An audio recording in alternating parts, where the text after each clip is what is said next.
One of the hardest questions to answer with comics is a very basic one. Where do I begin? With so many endless series and years of continuity, finding a starting point can be difficult, but that's where this series comes in. Each week I look at all the new series coming out, pick out ongoing series starting new arcs, notable new number ones, and graphic novels and trades being released. Then I finish things up by picking out my pick of the week, the thing I'm most excited about coming out this week. To start things off this week, let's look at ongoing series starting new arcs. We're going to start this week by looking at Spawn issue number 318, and this is a major starting point because this is going to be the starting place for entire new line of Spawn books, including Spawn Universal and other titles will be coming out later this month. This is designed to be a brand new launching point for this new era of Spawn. It is kind of cool seeing that Spawn, despite the fact it's been around since the 90s, is still getting new life. I feel like it's just as popular as it's been in quite some time after issue number 300. I feel like it got a lot of new eyes on it, and because of that, Todd McFarlane, being Todd McFarlane, wanted to strike when the iron is hot, and he's doing so by launching an entire new line of Spawn books. I'll say, as someone, I've always tried to get into Spawn, but I found it very difficult. It just never really clicked with me. I'm going to try this issue because it is this new launching point to see, is this in time that I can actually get into the character? And you got to respect the fact that it's still only $2.99. I think the only book out there that's a full issue that is that price. So if you're a huge Spawn fan, or maybe you were a Spawn fan many years ago and you're looking to get back into the title, this issue is a great starting point. Speaking of Spawn, we have Killadelphia issue number 13. And I say speaking of Spawn because Jason Sean Alexander, who is the artist on this book, also did work for Spawn back in the day. And this is written by Rodney Barnes. And I've been actually really liking Killadelphia. And it's taking this idea of vampires. And I know people are, what, more vampire stories? Yes, more vampire stories. And linked it to the Founding Fathers, of course, being located in Philadelphia. And I've enjoyed the expansive look at the lore. It's had one of my favorite characters. You have this one character that was the slave of a founding father and learning his story. And although he's a villain, he's a very sympathetic villain. And I really love that about the last arc. And the last arc, I think, really did a lot to expand the world of Killadelphia. So I'm curious how it's going to move things forward. And it's just a good meshing of historical fiction with Gothic horror, and it all looks fantastic with work by Jason Sean Alexander. So if you do like Spawn, I think Killadelphia is probably a good series for you. It has a similar tone, a similar era to that title, and of course very much in the horror genre. So excited that it's coming back. It's been some time since we got an issue of this series, and happy to get another issue this week. Coming out this week, we have the Other History of the DC Universe number 4, and each installment of this series has focused on different characters. We had focused on Black Lightning, for example, and this issue is focusing on Renee Montoya, who, of course, eventually becomes the new Question. As a fan of the Gotham Central series, I was a big fan of her character because she played a central role in that and the evolution of that character eventually becoming the Question. And I think the last time we saw her was in the Lois Lane book, so I'm excited to see this series take on that character and expand upon her history. The cool thing about each of these books is that even if you've not read any of the past issues, they've all been self-contained, so you can pick this up without reading anything else. And of course, I don't think it necessarily ties into really the continuity of DC Universe. A lot of them do tie into like real life events, and just seeing this perspective, especially of minority characters within the DC world. This is written by John Ridley, who of course has been writing a lot of the next Batman stuff, and was just recently announced he'll be taking over Black Panther after Ta-Nehisi Coates. Most famously, John Ridley also wrote the script for 12 Years a Slave, and now is working his way into comics, now first with DC, now with Marvel. But I still think the best thing he has done in all of comics has been this series.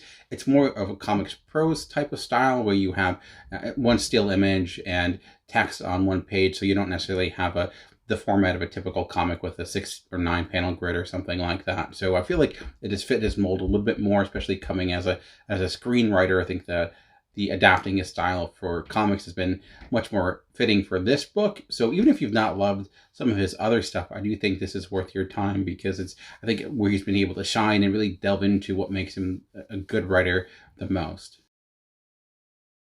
Also coming back this week is Descender with issue number 15. This, of course, is written by Jeff Lemire with art by Dustin Nguyen. And as a big fan of the Ascender series, when they announced the Ascender series, I was excited, apprehensive, a little bit of both. And where Ascender was more in your science fiction vein, almost like artificial intelligence, that the movie by Steven Spielberg and Kubrick made into a comic book.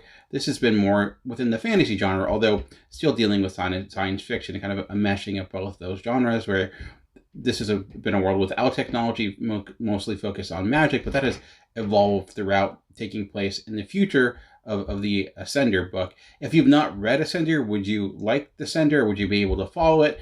I think so, although I think there are been a number of characters that have shown up, and especially like the Driller, for example, that if you don't have the context of where he comes from, that his appearance may not have the same level of impact. I do think this is best enjoyed by reading both series, but I don't think it's impossible to read Ascender without reading this book. This has been out since October of last year, so now it's finally coming back, and it's designed to be a new launching point. Will it be super welcoming, considering the amount of lore that's been built up in this world? I'm not sure. I have not read this issue yet, but I'd be a little bit hesitant to jump in at this moment in time. If you have enjoyed Ascender, I think you will enjoy this. It's very similar in tone and style, and you have beautiful Dustin Nguyen art. Love seeing him take on these different worlds. And if you're interested in it, a lot of the trades are out right now, so you can catch up relatively quickly and then pick up this issue. And if you have been following the series and wondering when it's coming back, do know you'll get a new issue this week. Haha number 5 also comes out this week. This series is fantastic for doing this video because each issue, it's an own thing. So technically each issue is the beginning of a new arc. What's really exciting about this book is the fact that Gabriel Walta will be on art duties, and a huge fan of his art. The last time I saw him do anything was with the Barbarian Red Planet earlier in the year, and that still remains one of my favorite books in large part due to his art style and his storytelling. Now seeing it in the world of Haha, and I think it does make sense because Walta's art, when it comes to tone and melancholy, they're often one and the same. It can also get violent and horrific. Just think about what he did with Vision and the Sentient with Jeff Lemire as well. So he certainly is no rookie when it comes to the world of horror, and now matching up with W. Maxwell Prince. And if you hate clowns, it's a good series to read because it just gives you more reason to hate clowns, although most of these characters have been relatively sympathetic or at least extremely depressing, unlike something like Ice Cream Man, which is generally in the horror genre for the most part. This, I think, is not necessarily. It's more dramatic. It certainly has maybe horror elements per se, but it's not necessarily something that is designed for scares or frightens or anything like that. I think it's more of a tale of empathy in a way, because you end up caring about these characters more so than anything in the trials and tribulations that they go through. And I also have to hand it to W. Maxwell Prince, because not many people can write single issues this complete, this many times, with different artists and different creators. And I think he does do a good job of working with his style to match the artists that he'll be working with, so getting the most out of their art. And if that's the case, this could be one of the best issues of Haha yet, because I think Gabriel Walta is probably one of the best artists that's been on this series thus far.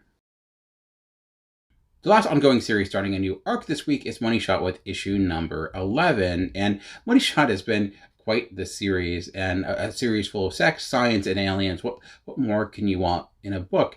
The general premise of this is that you have these scientists, these individuals trying to explore space and find ways to fund their science experiments. But of course, we live in a society that doesn't necessarily invest in science the way it should. So the way they get around that is by having sex and filming it with different aliens. And that's been the general premise, and it's expanded beyond that. And this looks like it's bringing in a new character that's going to shake things up a bit. And I do think it's kind of funny, because when you have a book that focuses on sex, people get super uncomfortable. Yet we have so many books that are extremely violent with bloodshed and things like that, but no one seems to kind of bat an eye. I think it just speaks to where we are culturally and things of that nature. So it's also a very different book from Vault. And this is written by Tim Seeley and Sarah Bietti with art by Carolyn Lane. And I've been liking this book. It's one that I feel like it got a lot of attention early on, but did not necessarily continue that attention. I think it definitely deserves to get more eyes on it. And don't be uncomfortable. It's not necessarily a book that is all about exploitation. There's been a lot of books like that are just those,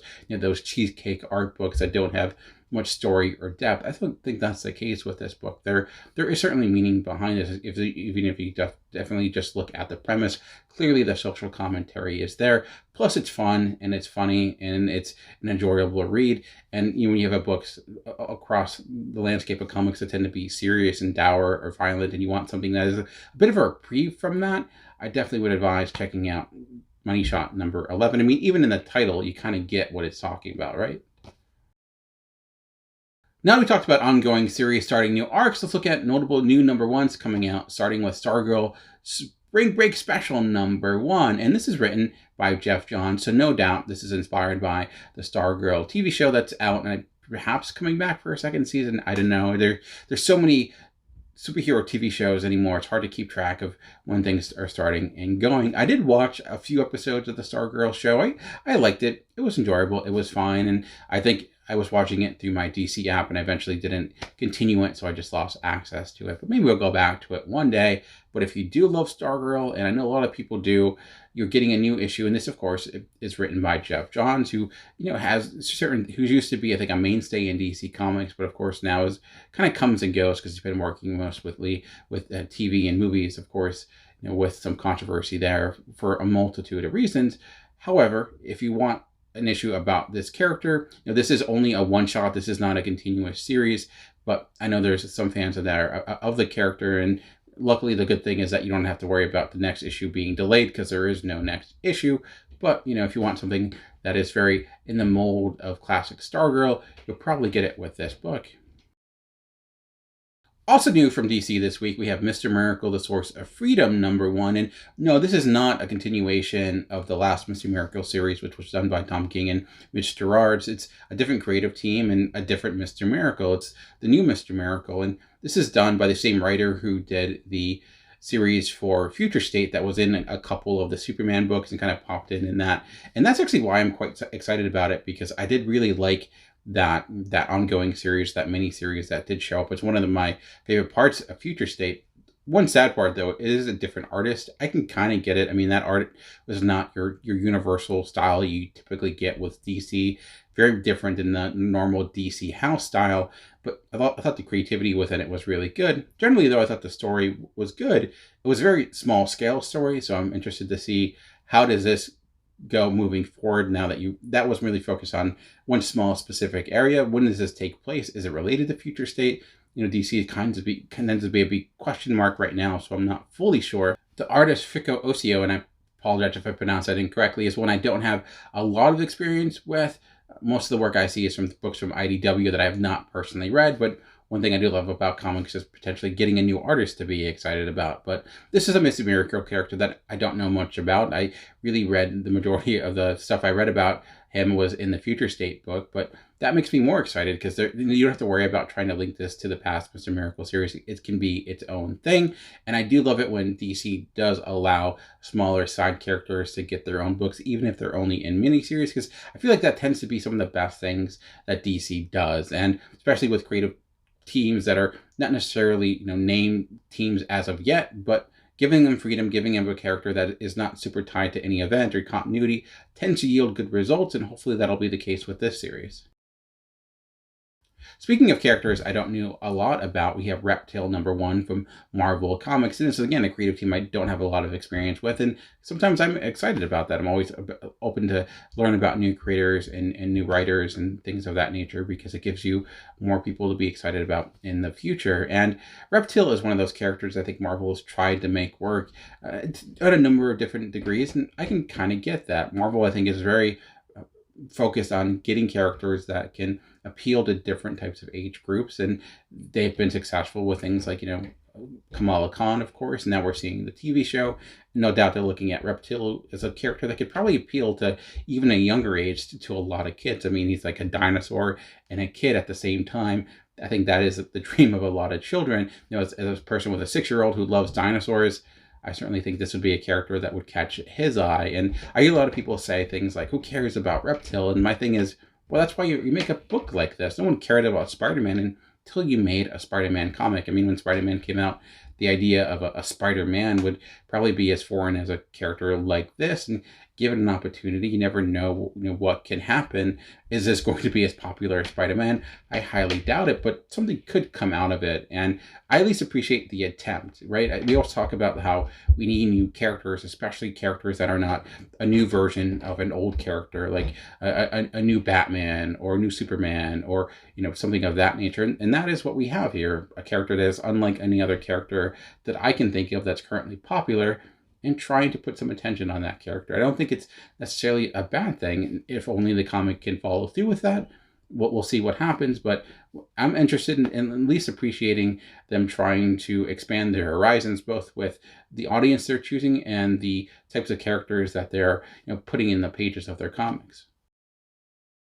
Now getting to characters I'm a little bit more familiar with, we have Star Wars: The Weapon of a Jedi #1, and this is part of the Star Wars Adventures line that is done by IDW, and I think a lot of people tend to dismiss the Adventures line because, that's the kids' book, these are only meant for children, and I'd advise not doing that. I think the Star Wars High Republic Adventures line is actually in a lot of ways better than the main book, and some of the adventure books are just really good. I love the Clone Wars book. As a person who loved that show, I felt like it really got the spirit of that, and this focuses on Luke Skywalker shortly after the Death Star is destroyed and he fights with Red Squadron in his classic X-Wing. And during this, though, he's feeling the pull of the Force. He's learning about the Force, of course, because it's a thing he just learned about that let him become this hero, and you now see kind of a conflict there. So another benefit of this book, too, is the fact that with Star Wars, we have the bounty hunter storyline that's kind of permeating a lot of the books. Even this week, we have Darth Vader and Dr. Aphra, which will be part of that storyline. And sometimes when you have so many connected books, it can be a good thing. Sometimes it can feel, you can be a bit apprehensive because you have so many things you think you might have to read, and it almost feels like a chore keeping up with everything. Then you have a book like the Adventures book, which are very much their own thing. You don't need to read anything else. Maybe you've never read a Star Wars comic before. Maybe you only watched the movies, whatever it may be. And again, it is part of the Adventures line, so it is kid appropriate, but at the end of the day, I feel like Star Wars is designed for kids at the heart of it. So, as a person with a 6-year-old who loves Star Wars, these tends to be the books I go to most. And again, just because it's designed for kids doesn't necessarily mean that it's simple. It just means that it's totally different than some of the other things. Coming from Image Comics this week, we have Made in Korea #1, and this takes place in a future in which becoming a biological parent is no longer the norm, no longer normal.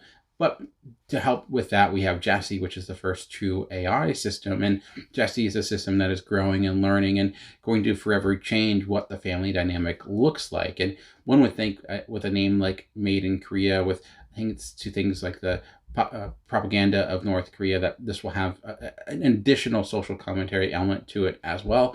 I've had not, of course, the chance to read it, but I'm certainly curious about it. It'll be a 6-issue miniseries, so you do know that it will be, relatively self-contained. And there's definitely things about this I'm curious about, especially looking at the family dynamic and how it relates to artificial intelligence with this social, political, global dynamic on top of it. So there's a lot of ingredients here that could lead to a good story as well. The creators are ones I don't have a lot of experience with. That's actually kind of a running theme. A lot of new creators doing big books, which is, I think, a good thing. I think, if anything, that comics needs more creators, more people coming in, doing books, and especially when it comes to like monthly issue books. So I'm really interested in this. Just the concept definitely catches my eye, and I think it could lead to something quite good. Coming from Vault Comics this week, we have the Blue Flame #1, and this is a writer I have a lot of experience with, and it's Chris Cantwell, and I've been loving his take on Iron Man. And what's interesting about this being a Vault comic book, it's actually a superhero comic, which is not the norm for Vault Comics. They really delve into the area of superheroes, maybe something that's like superhero adjacent, but I'm interested to see it. And it's about this character called the Blue Flame that is fighting crime in the streets of Milwaukee, but then is called into a greater cause, and there's this global trial where he's trying to save humanity.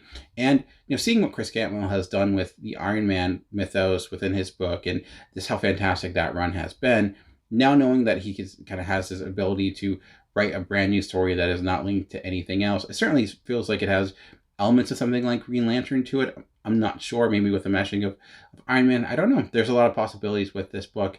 It's a Vault comic, so anytime Vault puts out a #1, I'm going to give it a try. More often than not, I end up liking what they do, especially with a writer that has a pretty proven track record with me. As not just Iron Man, but I thought Cantwell did a great job on Doctor Doom as well. When it comes to the artist K. Michael Russell, when I looked at the books that were passed on, was Glitter Bomb, which was a book that I don't remember a lot about, but I remember liking the way it looks. So there's an additional benefit. And when I look at the landscape of all the new #1s that are coming out this week, there's a number I'm excited about, but the one that's on top of my list of the new series is definitely this one, based upon the creative team, the publisher, and the concept, and it has me excited to see what this can do.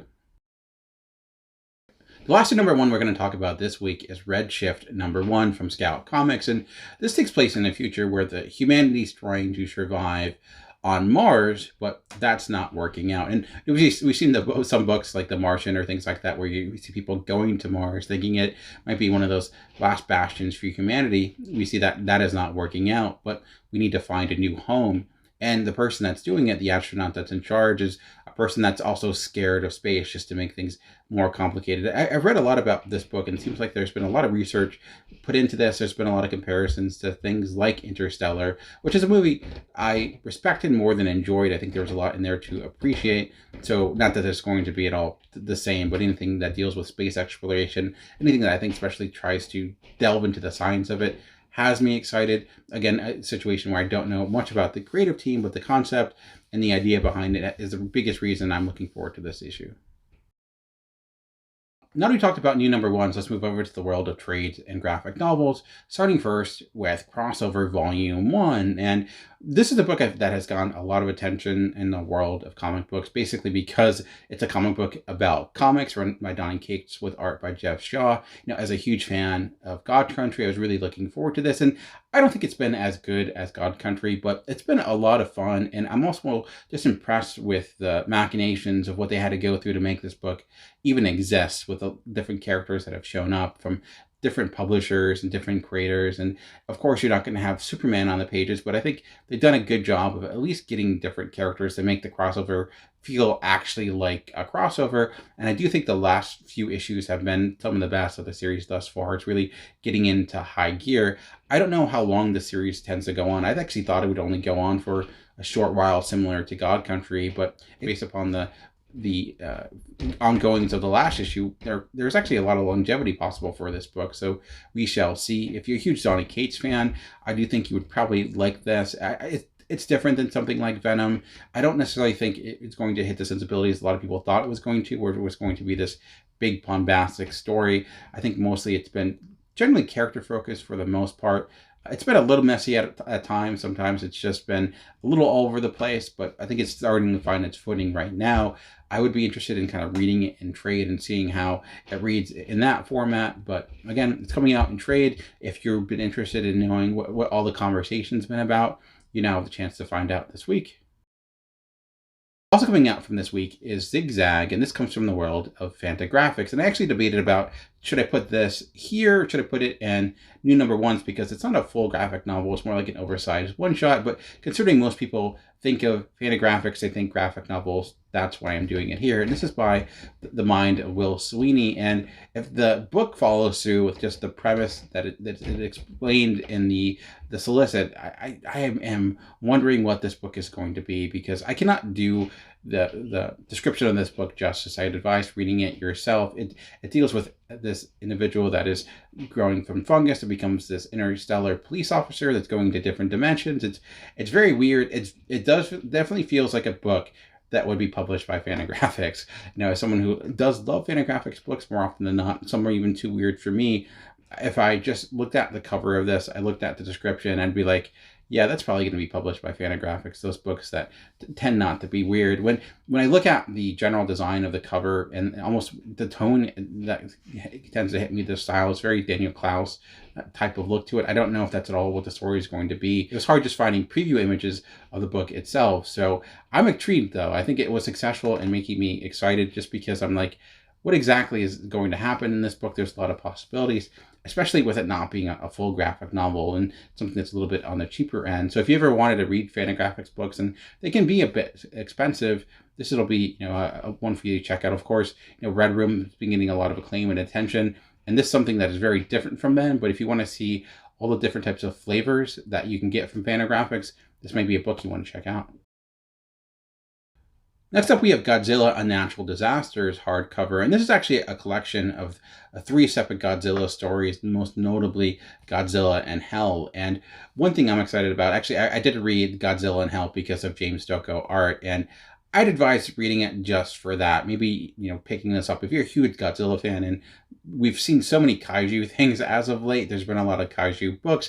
There's, of course, had the Godzilla vs. King Kong. If you want more of that, this will be a good collection for you. We have an ongoing Godzilla book right now for IDW, but that's more YA type of style, more kid-friendly. This is very different. These 3 stories aren't necessarily, not that the kids couldn't read them, but they're not necessarily designed for that audience. If you know anything about James Stokoe's art, it's very detailed, very bold, and it looks fantastic, and it really works for something like Godzilla. Right now he's doing The Orphan and the Five Beasts, if you like that book. Of course, very different because that's more in the martial arts vein, where this is your kaiju action. If you are a Godzilla fan, I do think there have been a lot of Godzilla comics, many of them not very good. These to me have been some of the best that I've read. I've not read a huge amount, but really because of James Stokoe is the reason I read it. And there's really very limited to no words on the page, but you really don't need anything because you get everything with his art. The last trade paperback I'm going to talk about this week is Death and Glory. This completes the entire series, and this is written by Rick Remender with art by Ben Gall. And Death and Glory is, I think, one of those books that probably wasn't up there with Rick Remender's best stuff, but it was definitely enjoyable enough, in large part due to Ben Gall's art. He has a sense of really great pacing and motion with his art, especially when we got an issue that was almost like Mad Max, the movie. Huge vehicles going this forever chase. It was crazy and intense. And he did a fantastic job getting that through on the page. And the book itself deals with like the black market and organ donation and having people be abducted and to take their organs and selling them. And there's a lot of undergoings, a lot of big social commentary, knowing it's a Remender book, and also dealing with things like immigration and healthcare, all that, but also in this insane race against time type of storyline. And it's not, like I said, one of Remender's best books. I wouldn't put it up there with something like Deadly Class, to that level. But it was good. It was an enjoyable read. It was a little bit lighter. If you've been enjoying something like Scumbag and want something that maybe has a little more tact to it, that isn't as abrasive and it has a stronger narrative, but it can be kind of funny. Although the humor in here is twisted at times. It can be pretty grotesque. Like I said, we're dealing with like things like organs. But I did like it, and I did see what's coming in trade, so I wanted to make people aware of it, because I do know there are tons of Rick Remender fans out there, and especially those that wait for trade. And if you've been waiting for trade on this book, you can now check it out this week. All right, we talked about ongoing series starting new arcs, notable number ones, and trades and graphic novels being released. Now it's time to talk about my pick of the week, the thing I'm most excited about coming out this week. So looking at this week, there really wasn't a book that I was the most excited about right away, right? Sometimes there's those books that, pop out at me like, oh, that's easily my pick of the week. There was, of course, The Blue Flame, which I'm excited about, probably the new series I would put on top of that list. I'm excited about some of the trades and graphic novels as well. But when I looked at the entire list, I kind of broke it down and thinking, if I had the opportunity to read whatever book I wanted to next, like the opportunity to read that right now, which book would I choose? And it was Black Widow with issue number 7. And Black Widow has, I think, been one of Marvel's best books when it first came out. I, like many, was hesitant when I heard it was coming out. You're getting this new series coming out at the same time while the movie is supposed to come out. But as we know, things have happened. And you're thinking, oh, maybe it'll just be a cash grab, just trying to capture the excitement of that. And it makes sense. I mean, comics are a business, as they say. And ultimately, though, when I looked at it, it ended up being a fantastic read. It almost a Twilight Zone-esque look. The art was phenomenal. One of the best looking books. It was one of those books where I'm like, I can't believe we're getting art like this in a Marvel book, especially when it came to the fight sequences, the creativity, the fluidity was all there, and also kind of changed the status quo of the characters in a way. And I love the dynamic between the characters, especially Hawkeye and Winter Soldier. They had great back and forth, and now we're continuing on with this. And what's interesting too is that it went away and came back with issue number 6, but that technically was like almost like a one-shot, and now we're getting more of a complete story arc. So it's a different artist. The artist that did the series when it first came out has not come back yet, which I'm a little worried about. But last issue also looked great as well. Maybe not as good, but at least as consistent. So I think Kelly Thompson too is good at least working with editorial, or editorial is good at matching artists that fit her style. And that's been the case so far with Black Widow. So if you're a person like myself that was like, I don't know about Black Widow, she's not had a lot of great series outside of the Mark Waid Samney run. This to me is easily, up there with the best Marvel books, best comics books that I've read in the last 2 years, at least the most consistent. It's also just a cool spy story existing in the Marvel universe. Like, if you remove the fact that it's a Marvel book, you kind of forget this exists in the world with superheroes, because yeah, there have been some characters here and there, but it's been generally grounded compared to like something like an Iron Man book or another Hyperion or Avengers or something like that. Very much in that vein. This to me is really Kelly Thompson flexing her muscles as a writer. I liked her stuff before, but I really feel like she's hit another dimension with this series, considering her other Marvel work. So anyways, what are you most excited about this week? Let me know in the comment section down below. If you want to check out what I loved most about last week, check out my top 10 video that was right before this. Also, if you want to listen to this channel but don't have the opportunity to do it in the video form, do know that Comic Concierge is also a podcast. I do port this over there as well, because I know sometimes people just like to download things and don't want to pay for YouTube Premium. I'm there with you. You can also follow me on Twitter at Concierge Comics, or on Instagram at Comic Concierge, and all my stuff is there as well. I do want you to thank you for the time to check out my channel. I know there's a lot of comic book channels out there, so any view, any interaction, I do truly appreciate. Just remember that comics are for everyone. The key is finding the right one. Until next time, keep reading.